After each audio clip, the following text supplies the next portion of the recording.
Hi friends, எல்லோருக்கும் வணக்கம். எல்லோரும் எப்படி இருக்கீங்க? நல்லா இருக்கீங்களா? இன்றைக்கி அந்த கதையோட அடுத்த பகுதி தான் பார்க்க போகிறோம். அதுக்கு முன்னாடி நீங்கள் செய்ய வேண்டிய விஷயம் என்ன அப்படின்னு கேட்டிங்கன்னா, மறக்காமல் நம்ம சேனலை சப்ஸ்கிரைப் பண்ணிக்கோங்க. கீழே இருக்க பெல் பட்டனையும் கிளிக் பண்ணுங்கள். அப்போ தான் நான் போடுற வீடியோஸ் எல்லாமே உங்களுக்கு உடனுக்குடனே நோட்டிஃபிகேஷன் வரும். ஸோ மறக்காமல் சேனலை சப்ஸ்கிரைப் பண்ணிவிட்டு வீடியோ பாருங்கள் ஃப்ரெண்ட்ஸ். வாங்க நம்ம கதைக்குள்ளே போகலாம். மறு ஒரு ஒரு வாரத்துலேயே என்னாச்சுன்னு பார்த்தீங்கன்னா, நான் என்ன யோசித்தேன் அப்படின்னா, சில விஷயங்கள் நம்மளுக்கு கரெக்டான வேலை நம்மளுக்கு கொண்டு போகிறாங்க அப்படிங்கிறத தாண்டி நம்மளுக்கு கரெக்டான இதில் நம்மளுக்கு இது பண்ணுறதுக்கான இதுங்கிறது நமக்கு இருக்கணும் அப்படிங்கிற மாதிரியான ஒரு யோசனையில் தான் நான் இருந்தேன். அதுக்காக நான் எங்கள் அண்ணங்கிட்ட சொன்னேன், இது மாதிரி ஒரு வீடு வாங்கிடுவோன்னு. வீடு வாங்கிட்டு அந்த வீடை நம்ம நல்லபடியாக இது பண்ணாலே போதுண்ணே, வீடு வாங்கிடுவோம். அந்த வீட்டை நம்ம வாடகைக்கு விட்டு கூட நம்ம கொஞ்சம் பேர் காலத்தில் கொஞ்சம் இது பண்ணிக்கலாம் அப்படின்னு சொன்னதுக்கு, அதெல்லாம் சரியாக வருமாம்மா, இப்போ அதில் ரேட்லாம் ரொம்ப அதிகமாக போயிட்டுருக்கு, அவ்வளோ பணத்துக்கெல்லாம் எங்கே போகிறது அப்படின்னோன்னே.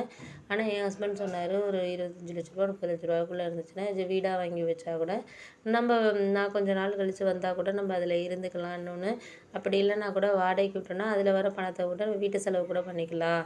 பணமாக வச்சுக்கிட்டு என்ன பண்ண போகிறோம் அப்படிங்கிற மாதிரி சொன்னோன்னே, சரி ஓகே, அதெல்லாம் நான் பார்த்துக்கிறேன், பண்ணுறேன், எதாக இருந்தாலும் நீ கொஞ்சம் எதாக இருந்தாலும் இது பண்ணு அப்படின்னு சொல்லிட்டு சொன்னோன்னே, சரி அதெல்லாம் ஓகே தான், இல்லைங்கிற நான் எந்த ஒரு விஷயமும் சரியான இதில் கொண்டு போகிறதுக்கான இதுங்கிறது நம்ம ஒரு சரியான சூழ்நிலைகள்ங்கிறது நம்மளுக்கு இருந்தால் மட்டும்தான் நம்மளால் இது பண்ண முடியும் அப்படின்னோடனே, நான் அதுக்கப்புறம் தான் புரிஞ்சுக்கிட்டேன். சரி ஓகே, இதுக்கப்புறம் நம்ம ஒரு இதை நம்ம கண்டுபிடிச்சி எதையுமே ஒரு இது பண்ணணும், செய்யணும் அப்படிங்கிறத நான் இது பண்ணேன். அடுத்த நாளில் நான் எங்கள் அண்ணங்கிட்டலாம் யோசனை கேட்கல. எங்கள் மாமி மட்டும் சொன்னாங்க, நீ எதுக்கு வாங்குறதுக்கு எதுக்கு அவனை யோசனை கேட்டிருக்கேன், அவன்லாம் ஒரு நேரத்தை போல் கிடையாது முன்னாடியெல்லாம். அவன் அவன் ஒய்ஃபு பேச்சை கேட்டுட்டு தான் இப்போலாம் நடந்துக்கிறான். நீ தான் அண்ணன் அண்ணன்னு சொல்லிட்டு இது பண்ணிகிட்டு இருக்க, அண்ணனை முக்கியத்துவமாக நினச்சிக்கிட்டு இருக்க, பண்ணிகிட்டு இருக்க. அவன் ஒரு யதார்த்தமாக இல்லைம்மா, முன்னாடி மாதிரிலாம் கிடையாது. போன வாரம் கூட மாமா வீட்டுக்கு வந்தார். வந்தப்போ இது பண்ணுறதுக்கு செய்கிறதுக்கான இதுங்கிறது அவன் அந்த அளவுக்கு இதாக இல்லை, உனக்கு அது புரிய மாட்டேங்குது. எந்த விஷயமா இருந்தாலும் நம்மளால் முடிஞ்ச அளவுக்கு நம்ம ட்ரை பண்ணி எதாக இருந்தாலும் பண்ணினா மட்டும்தான் நம்மளுக்கு கரெக்டாக இருக்கும். அது புரிய மாட்டேங்குது அவனுக்கு. ஏற்கனவே ஒரு கடை ஆரம்பித்தேன். அதுக்கு மாமா எல்லா ஆளுங்களும் தெரிஞ்ச ஆளுங்கக்கிட்ட கம்மியாக வாங்குற மாதிரி தான் எல்லாமே இது பண்ணாங்க. அதை இவன் புரிஞ்சிக்காமல் செய்யாமல் எதையுமே இது பண்ணாமல் அவன் பாட்டுக்கு அவன் இஷ்டத்துக்கு இது பண்ணிகிட்டு இருந்தான். ஆனால் நாங்கள் எவ்வளோ மாமா போனப்போ இடையில சொல்லிட்டு இருந்தார், இது மாதிரி இப்படி பண்ணக்கூடாதுப்பா, செய்யக்கூடாது, கரெக்டான இதில் நீ பார்த்துக்கணும் பண்ணிக்கணும் அப்படிங்கிற மாதிரி சொன்னார். ஆனால் அதை அவன் கொஞ்சம் கூட புரிஞ்சிக்கல, பண்ணலை. எதையோ அவன் இஷ்டத்துக்கு பண்ணான், செஞ்சான். இன்றைக்கி கஷ்டம்னா நம்ம என்ன பண்ணுறது, எதையும் நம்ம என்ன சொல்கிறது, அவனெலாம் எதுவுமே சொன்னாலுமே திருந்தாத பையனாக தான் இருந்தான் அப்படின்னோடனே, சரி ஓகே, அதெல்லாம் புரியுது, புரியாமலாம் கிடையாது. இருந்தாலும் நம்மளுக்கு ஒரு சில விஷயங்களை கொஞ்சம் இது பண்ணிக்கிறதுக்கு செய்கிறதுக்கு எது நம்மளுக்கு கரெக்டாக இருக்கணுமோ அதையே அவன் இது பண்ணிக்க மாட்டேங்கிறான், செய்ய மாட்டேங்கிறான் அப்படின்னோடனே, அதெல்லாம் கரெக்டான வே தான் நான் சொல்கிறது.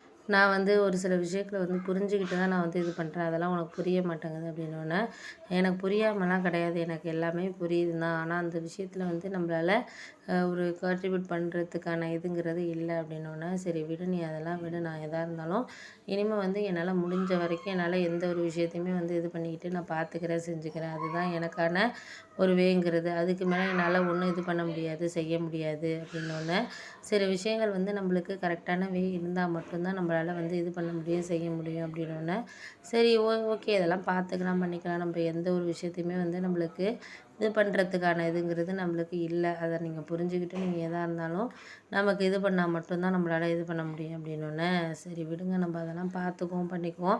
ஒரு சில விஷயத்த நம்மளுக்கு கொண்டுட்டு போகிறதுக்கான இதுங்கிறது நம்மளுக்கு இருக்கணும், பண்ணணும், செய்யணும். அதை தான் நான் உங்ககிட்ட சொல்கிறேன் தவிர வேறு எதுவும் நான் சொல்கிறதுக்கான இதுங்கிறது இல்லை அப்படின்னோடனே, சரி விடு, நம்ம அதெல்லாம் பார்த்துக்கலாம், பண்ணிக்கலாம். ஒரு சில விஷயங்கள் நம்மளுக்கு கொஞ்சம் கவலையாக தான் இருக்கும், எந்த ஒரு விஷயமே. அதை அடுத்த இது கொண்டு போகிறதுங்கிறது.